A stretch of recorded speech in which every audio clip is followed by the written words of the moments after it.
রক্ষকই এখানে ভক্ষক। এই যে র্যাগিং, তার দায়িত্ব কার?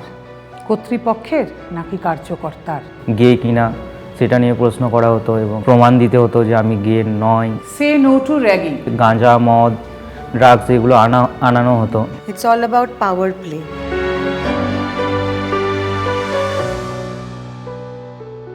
সে নো টু র্যাগিং, এটার বাংলা তর্জমা করলে যেটা দাঁড়ায় সেটা হচ্ছে আমরা সবাই র্যাগিংয়ের প্রতিবাদ করব। আচ্ছা, একটা কথা বুকে হাত দিয়ে বলুন তো, যে আমরা কি প্রতিবাদ করতে পারি বা আমরা কি করি? যে এই যে র্যাগিং নামক বিষয়টা ইন কোর্টস, যেটাকে আজকাল বলা হচ্ছে সিনিয়র এবং জুনিয়রদের মাধ্যমে আলাপ আলোচনা, বা এটা নাকি একটা পরিচয়ের মাধ্যম। সত্যিই কি তাই? যে এই যে র্যাগিং, তার দায়িত্ব কার? কর্তৃপক্ষের নাকি কার্যকর্তার? আমাদের আজকের আলোচনার বিষয় র্যাগিং থেকে রেজিং পর্যন্ত। আমাদের সঙ্গে রয়েছেন দুজন মানুষ, তার মধ্যে একজন শ্রীমতী স্বস্তিকা মুখোপাধ্যায়, যার পরিচয় নতুন করে দেবার কিছু নেই। সঙ্গে রয়েছেন বিশ্বজিৎ হাজরা, এবং বিশ্বজিতের গল্প বা বিশ্বজিৎকে আস্তে আস্তে বিশ্বজিতের মুখ থেকে আপনারা শুনতে পাবেন। নমস্কার, আমি বিশ্বজিৎ। আমি বিশ্ববিদ্যালয়ের প্রাক্তন ছাত্র। ইউনিভার্সিটির একটা হোস্টেলে আমি থাকতাম। ওখানে যে ঘটনাগুলো ঘটেছিল সেগুলো আমি কখনো কল্পনা করতে পারিনি যে এই ধরনের ঘটনা আমার জীবনে ঘটবে। আচ্ছা বিশ্বজিৎ, এখানে তোমাকে আমি একটু ছোট কথা জিজ্ঞেস করব, যে তোমাকে তো আমরা প্রায় টিভি চ্যানেলেও দেখেছি র্যাগিংয়ের বিষয়টা নিয়ে সোচ্চার হতে বা এর বিরুদ্ধাচারণ করতে। যে তুমি যদি খুব আনকমফোর্টেবল না হও, তাহলে যদি তুমি আমাদেরকে একটু জানাও যে ঠিক কী কী জিনিসের সম্মুখীন তোমাকে হতে হয়েছিল। আমি যখন প্রথম হোস্টেলে আসি তখন যারা সিনিয়র, তথাকথিত যারা নিজেদেরকে সিনিয়র বলতেন, তারা আমাদেরকে বলতেন যে রাত্রিবেলায় তাদের রুমে গিয়ে তাদের প্রশ্নের মুখোমুখি হতে হবে। সেই প্রশ্নের মধ্যে যেমন পার্সোনাল কনফিডেন্সিয়াল যে বিষয়গুলো রয়েছে সেগুলো নিয়ে তারা জিজ্ঞাসাবাদ করতেন এবং সেক্সুয়াল ওরিয়েন্টেশন নিয়ে কথাবার্তা বলতো। আমি গে কিনা সেটা নিয়ে প্রশ্ন করা হতো এবং প্রমাণ দিতে হতো যে আমি গে নয়। তো রাত 10টা, 11টা, 12টা, 2টো, 3টে পর্যন্ত চলতো সারা রাত ধরে। কয়েকদিন পেরোলে আমাদেরকে দিয়ে গাঁজা, মদ, ড্রাগস এগুলো আনানো হতো, খাওয়ার জন্য বলা হতো, জোর করা হতো, বলতো যে এগুলো খেতে হয়। আচ্ছা স্বস্তিকা, এবার আপনাকে কয়েকটা কথা জিজ্ঞাসা করি। যে আপনি তো বহু সিনেমা করেছেন যেখানে আপনি মানে মহিলাদের সংগ্রাম, মহিলাদের লড়াই, এসব চরিত্রে আপনাকে আমরা দেখতে পেয়েছি। সেখান থেকে বেরিয়ে এসে এই যে একটা লড়াকু চরিত্র, এমন একজন মা, এই ধরনের একটা চরিত্র অভিনয় করা, এটা আপনার কাছে কীরকম মনে হলো? দেখুন, প্রথমত আমার মনে হয় যে এই গল্পগুলো বা এই ঘটনাগুলো মানুষের সামনে আনাটা খুব দরকার। আমি একজন আর্টিস্ট হিসেবে মনে করি যে ভিজুয়াল মিডিয়ামটা সবচেয়ে বেশি একটা গুরুত্বপূর্ণ জায়গা কথাগুলো বলার জন্য। কারণ মানুষে অডিও ভিজুয়ালি শুনলে সেটা অনেক বেশি তাদের হয়তো মনে থাকে বা তারা হয়তো অনেক বেশি রপ্ত করতে পারে। আসল সত্তাটাও, আমি একজন মা, আমার মেয়ে আছে, সেই জন্য সন্তানের প্রতি অত্যাচার, খারাপ ব্যবহার, কোনোভাবে যদি সে পীড়িত হয়, সেটা আমার কাছে অনেক বেশি কি বলবো, আমাকে অনেক বেশি নাড়িয়ে তোলে। এই র্যাগিংয়ের ইনসিডেন্ট যেটা নিয়ে বিজয়া তৈরি হয়েছে, ও যে ধরনের কথাবার্তা বলল যেগুলো হস্টেলে হয়ে থাকে, সেগুলো আমরাও আমাদের স্কুল কলেজ লাইফ থেকে শুনে এসেছি।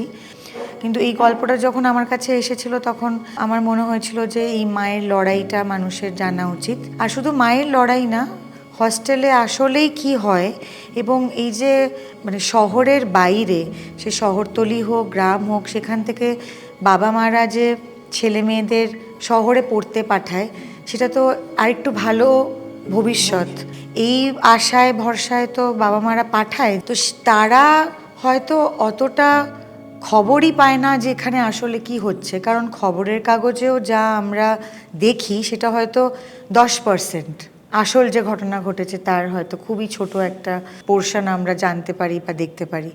তো সেখানে আমাদের গল্পতেও ইউনিভার্সিটির ডিন, তার যে ইনভলভমেন্ট, বড় কেউ একটা, মানে পলিটিক্যালি ইনভলভ না হলেও একটা খুবই বড় এন্টারপ্রেনার বা খুবই বড় বিজনেসম্যান, যে হয়তো কলেজের ফান্ডে অনেক টাকা দিচ্ছে, সে হয়তো কলেজে অনেক টাকা ডোনেশন দেয়, তার বিরুদ্ধে কে গিয়ে কথা বলবে? রক্ষকই এখানে ভক্ষক। তো সেই ঘটনাগুলো আমরা তুলে ধরার চেষ্টা করেছি, এবং আমার সবসময় খুব মন খারাপ হয়ে থাকতো। অসম্ভব একটা অভিনয় নিয়ে ভাবতে হয়েছে সেটা না, ব্যক্তিগতভাবে মা হিসেবে আমার ওই ইমোশনগুলো খুব অটোমেটিক্যালি কাজ করেছে। আচ্ছা, আমাকে আরেকটা কথা বলো, এই যে মানে যেটাকে আমরা বলি না ম্যাসকুলিনিটি, যদি মানে যথেষ্ট ম্যাসকুলিনিটি দেখানো না যায়, সেক্ষেত্রে কি তোমাদের এই র্যাগিংয়ের ক্ষেত্রে তোমাদেরকে অনেক সময় শুনেছি লেডিস বলে আখ্যায়িত করা হয়, বা তোমরা খানিকটা নারী সুলভ এরকম বলে তোমাদের দেগে দেওয়া হয়, এগুলো কি ঠিক? হ্যাঁ, এইগুলো তো হয়েই থাকে এবং আমিও ফেস করেছি। শুধু আমরা ছাত্র না, এমনকি প্রফেসররাও এই ধরনের সেন্টেন্স ইউজ করতো যে হাতে চুড়ি পরে বসে থাকছে, এবং এরাই ওই যারা র্যাগিং করে তাদেরকে প্রশ্রয় দেয়। আচ্ছা স্বস্তিকা, এই যে সিরিজটা করা হয়েছে, যে মানে এটা একটা বলার চেষ্টা করা হয়েছে যে বুলিং বা টিজিং এটারই একটা পলিশড ভার্সন কিন্তু র্যাগিং। অনেক কমিটি গঠন হয়েছে, নানান রকম কিছু করা হয়েছে, কিন্তু এটাকে কিন্তু অ্যাবলিশ করা যায়নি। তো আপনার কি মনে হয় যে কার গাফিলতিতে এই জিনিস এভাবে রয়ে গেল, এখনো চলছে, হয়তো চলবেও? আমার মনে হয় সম্মিলিত ভাবে দোষটা দুই তরফেরই। It's all about power play. আমি জানি আমাকে কেউ ছুঁতে পারবে না, আমাকে কেউ বারণ করতে পারবে না, কারণ আমার বাবাকেও, আমার কাকাকেও, আমার জ্যাঠাকেও, মানে আমি যদি আজকে পুলিশকে গিয়ে একটা কথা বলি, পুলিশ হয়তো আমার কথাটা শুনবে। ওই একই কথা ও গিয়ে বললে কি পুলিশ শুনবে, বা আপনি গিয়ে বললে কি পুলিশ শুনবে? আপনাদের হয়তো 14 বার চক্কর কাটতে হবে। এই যে কমিটিগুলো গঠন হয়েছে, কিন্তু সেই কমিটিগুলো যদি তাদের কাজটাই না করে, তাহলে এটা বন্ধ কিভাবে হবে? যাদের মাথার ওপর গার্জেন নেই, তাদের দায়িত্বটা কে নেবে? কারণ তারাও চাকরি করবে, তারাও ট্যাক্স দেবে, হ্যাঁ, তারাও সমাজের একটা অংশ, কিন্তু তাদের হয়ে কথাটা কে বলবে?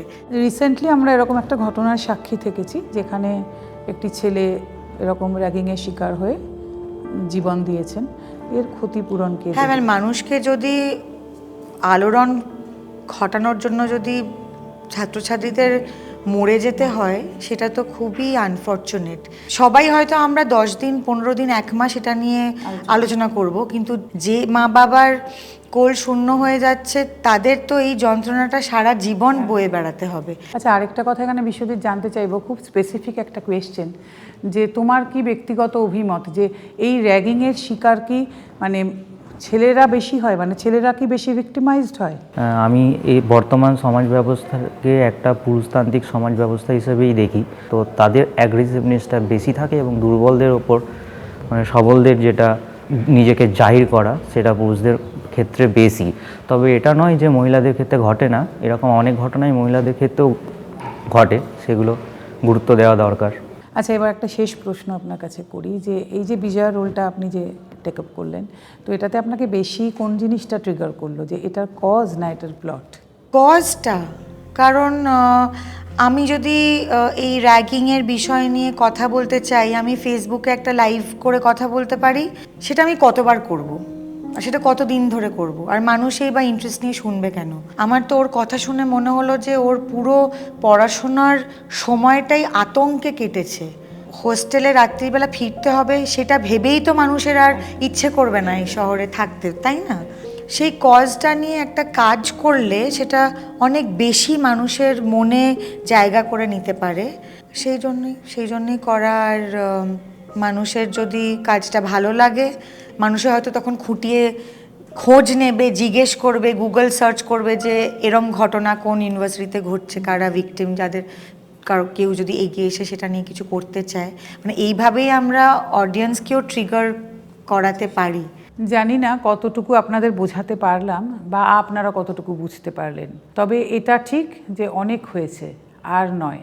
আপনাদের এটুকু বলতে চাই যে সন্তানদের এমন করে মানুষ করুন যেন তারা সুস্থ মানসিকতার তৈরি হন।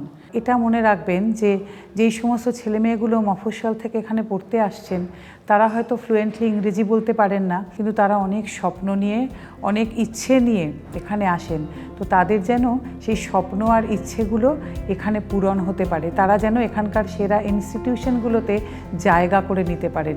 আমার মনে হয় আমরা যদি সবাই মিলে একটু চেষ্টা করি, তাহলে এমন একটা পাঠ্য ব্যবস্থা নিশ্চয়ই তৈরি করতে পারবো, যেখানে ছাত্রছাত্রীদের পাশবিক অত্যাচারের শিকার হতে হচ্ছে না, কলেজের দিনগুলো আতঙ্কে কাটছে, বা আমি মেসে ফিরলে, হস্টেলে ফিরলে আমি আর কাল সকাল অবধি বেঁচে থাকবো কি না তার গ্যারেন্টি নেই, এমনভাবে যেন ছাত্রছাত্রীদের জীবনটা না কাটে। আর মানুষ হিসেবে মনে হয় না আমরা চাই যে কারোর বাবা মার কোল শূন্য হয়ে যাক।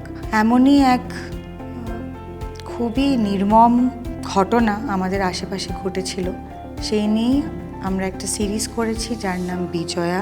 সেটা স্ট্রিমিং হবে হইচইতে 5ই জুলাই থেকে। এটা আমার গল্প, আপনার গল্প, আমাদের ছেলেমেয়েদের গল্প।